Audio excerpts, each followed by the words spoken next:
This is Rahi and welcome to our channel BEd वाले। I hope आप सभी अच्छे होंगे। और इससे पहले भी मैंने कई सारी स्किल को डिस्कस किया है, उन वीडियोस को अगर आपने नहीं देखा है तो आप जाके देख सकते हैं।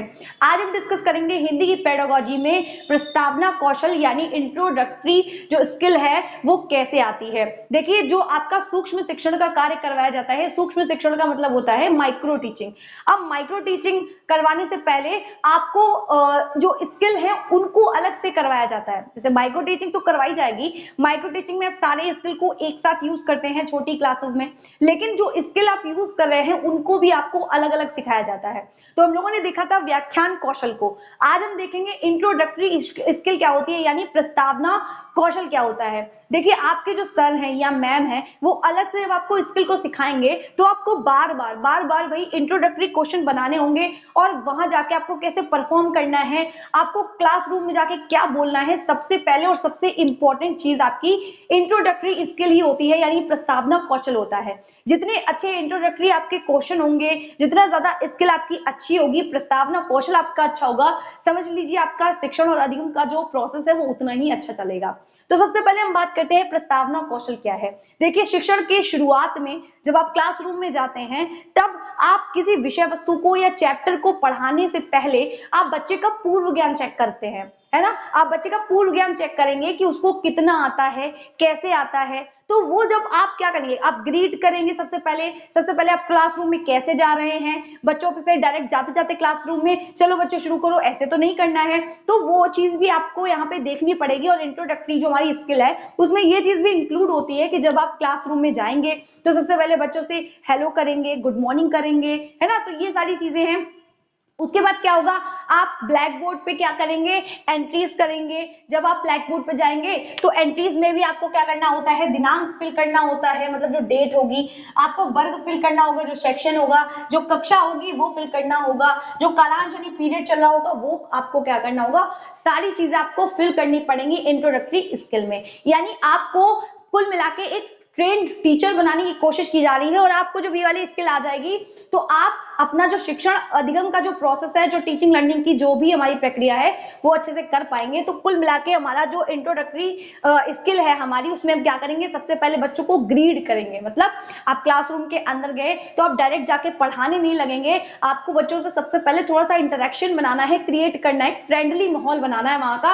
और आप क्या कहेंगे, गुड मॉर्निंग बच्चों, या फिर आप कह सकते हैं कि जो भी मतलब टाइम चल रहा होगा आप उसके अकॉर्डिंग गुड मॉर्निंग, नमस्ते, जो भी हो, बच्चों को थोड़ा चीयर अप करेंगे। उसके बाद आप क्या करेंगे, ब्लैक बोर्ड की एंट्रीज फिल करेंगे। अभी मैंने बताया कि दिनांक क्या है उस दिन, है ना, आपका विषय क्या है, उपविषय क्या है। सबसे पहले आप भरेंगे दिनांक, फिर कक्षा क्या है वो कक्षा डालेंगे, विषय डालेंगे, फिर आपका कोई उप विषय है वो डालेंगे, और फिर प्रकरण आप हेडिंग डाल के छोड़ देंगे। ठीक है, प्रकरण आप हेडिंग डाल के छोड़ देंगे, फिर आप अवधि डालेंगे, देन उसी के नीचे आप कालांश डालेंगे।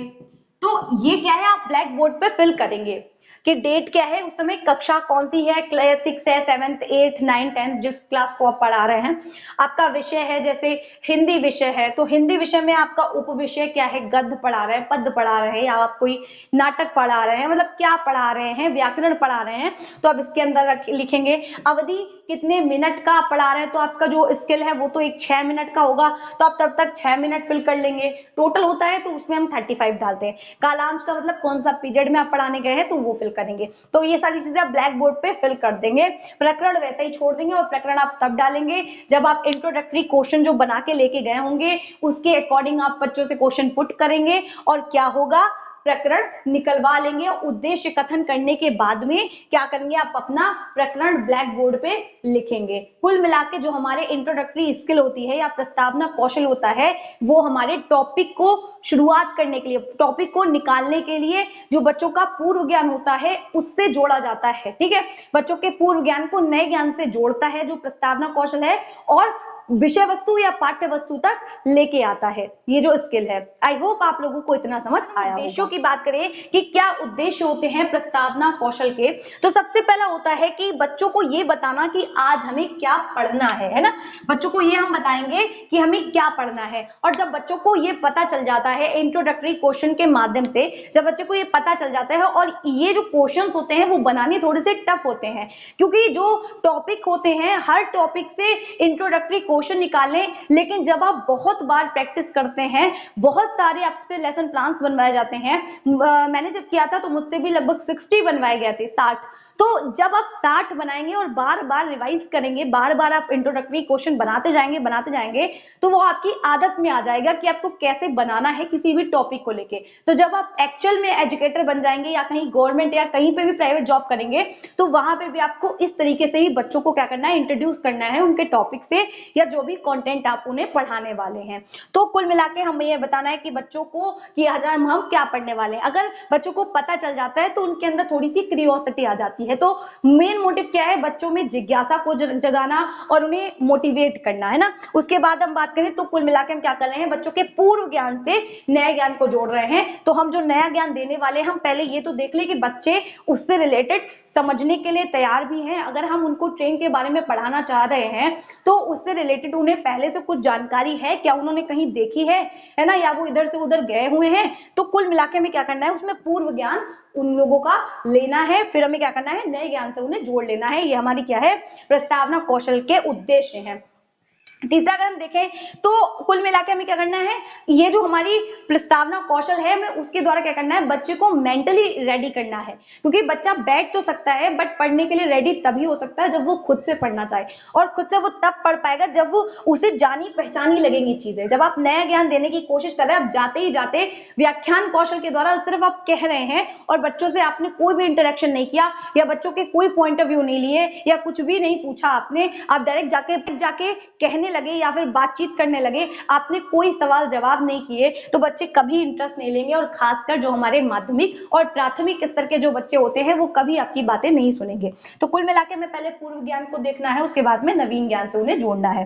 फिर क्योंकि जब वो पूर्व ज्ञान से जुड़ जाएंगे और उन्हें पता चल जाएगा कि हमें क्या टॉपिक पढ़ना है, तो वो मेंटली भी रेडी हो जाएंगे उस कंटेंट को या उस टॉपिक को पढ़ने के लिए। ये उद्देश्य किसका है, ये एम किसका है, हमारे इंट्रोडक्टरी स्किल का यानी कौशल का। हम इसके द्वारा बच्चे को पढ़ने के लिए जिज्ञासु बना रहे हैं, ठीक है। मेन मोटिव इसका यही है, मोटिवेट करना। बच्चे को जब कंटेंट के बारे में पता होगा पहले से कि क्या टॉपिक है, या फिर उसको पूर्व ज्ञान से जब हम जोड़ेंगे तो वो अपनी बातें, वैसे भी बताने में बच्चे बहुत आगे होते हैं, वो आपको बहुत सारी बातें बता देंगे। अगर आप ट्रेन के बारे में बता रहे हैं कि मैं यहाँ गया था, मैंने ये देखा था, मैंने बड़ी सी देखी थी गाड़ी वहां पे पटरी पे जाते हुए, तो वो आपको बहुत सारी चीजें बताएंगे और उनको लगेगा कि जब आप उनसे फैमिलियर हो रहे हैं या फ्रेंडली हो रहे हैं तो वो क्या होंगे, मोटिवेट भी होंगे किसी चीज को पढ़ने के लिए कि सर मुझे कुछ अच्छा बताएंगे या बता रहे हैं।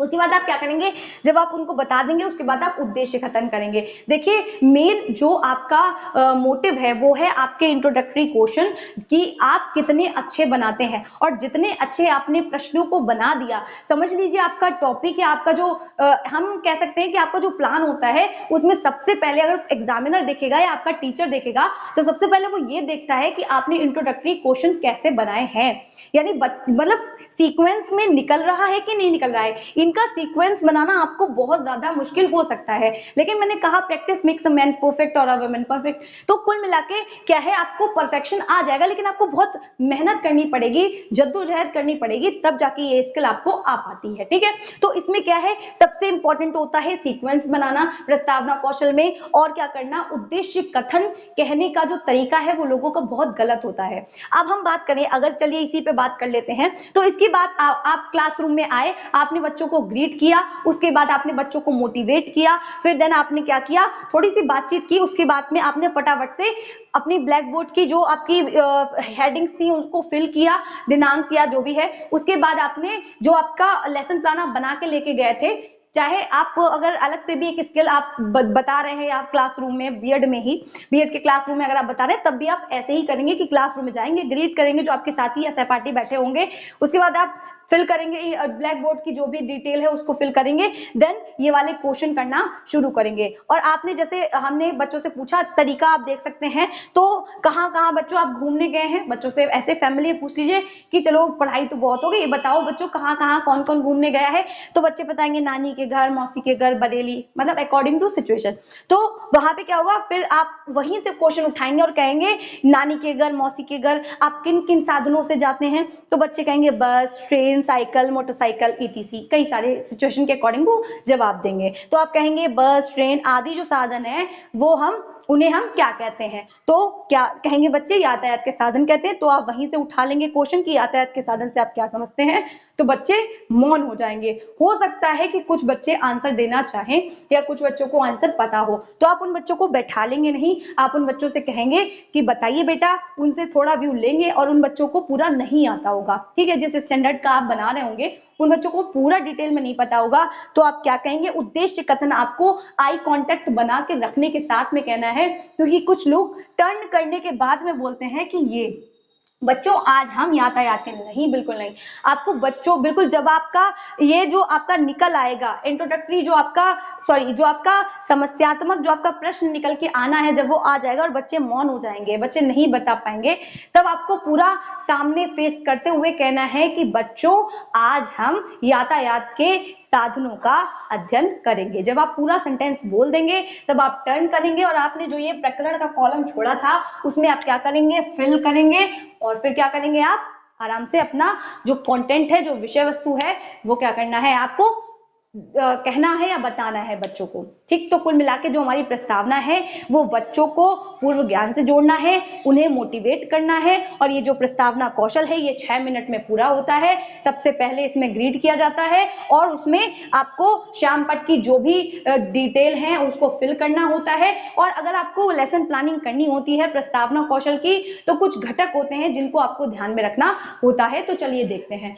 देखिए सबसे पहले अगर आप कथन कह रहे हैं, जो भी आपके कहने का तरीका है वो बच्चों के पूर्व ज्ञान पर आधारित होना चाहिए। ऐसा नहीं है कि बच्चे जिस चीज के बारे में नहीं जानते हैं आप कक्षा में उन चीजों का इस्तेमाल कर रहे हैं या उन प्रश्नों को बना के लेके आए हैं जो बच्चों को दूर दूर तक नहीं पता है। तो जो भी आपका कथन होना चाहिए वो पूर्व ज्ञान पर आधारित होना चाहिए। फिर कह रहे हैं विषय वस्तु व उसके उद्देश्य, यानी आपका जो कंटेंट होगा वो भी कैसा होगा, बच्चों के मानसिक स्तर के अकॉर्डिंग होगा या वो जो जानते होंगे उनसे रिलेट करता होगा, और आपका जो कथन होगा वो जो हमारे विषय वस्तु जो कंटेंट है उससे रिलेट करता होगा। आप जो भी बातें करेंगे या जो भी बताएंगे कुल मिला के आप वापस किस पे आएंगे, कंटेंट पे आएंगे ना। आप कोई भी एग्जाम्पल दे रहे हैं, कोई भी उदाहरण दे रहे हैं, तो ऐसा नहीं करना है कि आप भावनाओं में बह गए, क्योंकि ज्यादातर जो टीचर्स होते हैं वो क्या करते हैं, एग्जाम्पल देने के बाद में उसी एग्जाम्पल पे चर्चा करते रहते हैं, बह गए और वापस टॉपिक पे नहीं आ पाए। तो आपके अंदर ये स्किल भी होनी चाहिए, और ये प्रस्तावना के अंदर ही आता है कि अगर आप किसी टॉपिक को पकड़ रहे हैं और आपने एग्जाम्पल दिया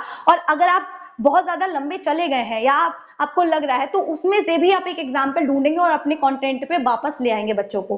तो क्या है, ये क्या है, हमारा प्रस्तावना कौशल है। उसके बाद कथनों में श्रृंखलाबद्धता। अभी मैंने कहा था ना कि यहाँ पे आपको सीक्वेंस बनाए रखना है। ऐसा नहीं है कि आपने एक क्वेश्चन कहाँ कहाँ घूमने गए थे ये डाल दिया, उसके बाद यातायात के साधनों से आप क्या समझते हैं। तो कुल मिला के सीक्वेंस होना बहुत जरूरी है, इनका आपस में कनेक्ट होना बहुत जरूरी है। देखिए सारे आपस में कनेक्ट है कि कौन कहाँ गया था, बस ट्रक जो भी है, तो ये इसमें क्या है, एक सीक्वेंस बना हुआ है। तो प्रस्तावना कौशल में श्रृंखलाबद्धता या हम कह सकते हैं क्रमबद्धता बहुत ज्यादा जरूरी होता है, वरना आपके जो इंट्रोडक्टरी क्वेश्चन है वो गलत कहे जाएंगे, क्योंकि सीक्वेंस में बच्चा क्या कर पाएगा, आसानी से बता पाएगा, चाहे वो प्राथमिक स्तर का हो चाहे वो माध्यमिक स्तर का हो। फिर कह रहे हैं छात्रों में प्रेरणा व रुचि पैदा करने की क्षमता, यानी आपका जो कथन होना चाहिए या आपके जो क्वेश्चन होने चाहिए या आपका जो तरीका होना चाहिए, बच्चे डर ना जाएं आपसे, आप क्या कर सकें, उन्हें मोटिवेट करें। चाहे वो आपका कोई भी जो कंटेंट है उसको तो आप पढ़ा ही रहे, साथ में ऐसा नहीं है कि आपने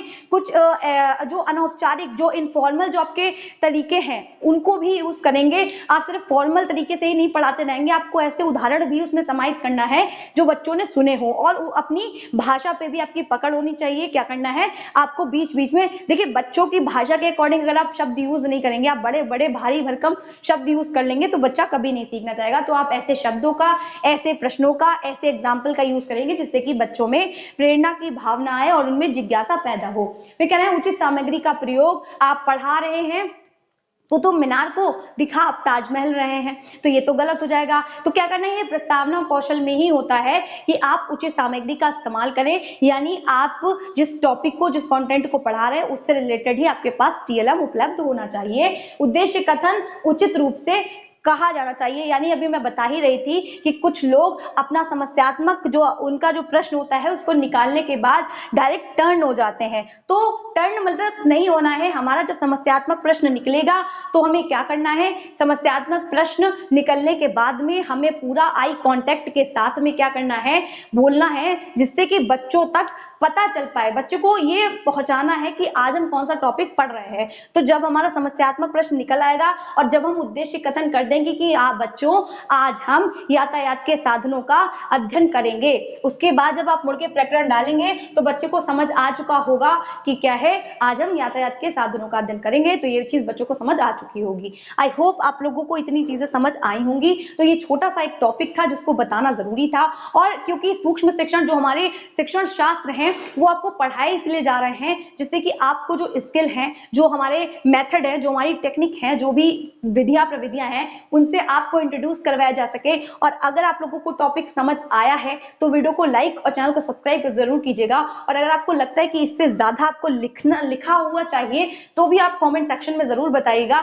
मैं एक फुल फ्लैश वीडियो बना दूंगी कि बाकायदा लिखा हुआ कि गुण दोष क्या है वो सब मैं लिख के आप लोगों को दे दूंगी। आप लोगों को ये टॉपिक समझ नहीं आया है क्योंकि ये बहुत ज्यादा इजी और आसान सा है, तो कोई टेंशन नहीं है। लेकिन अगर आप लोगों को फिर भी लगता है तो बताइएगा कमेंट सेक्शन में। और अगर वीडियो अच्छी लगी हो तो वीडियो को लाइक करना, चैनल को सब्सक्राइब करना मत भूलिएगा। इसी तरीके की मोर वीडियोस के लिए मिलते हैं नेक्स्ट वीडियो में, तब तक के लिए जय हिंद।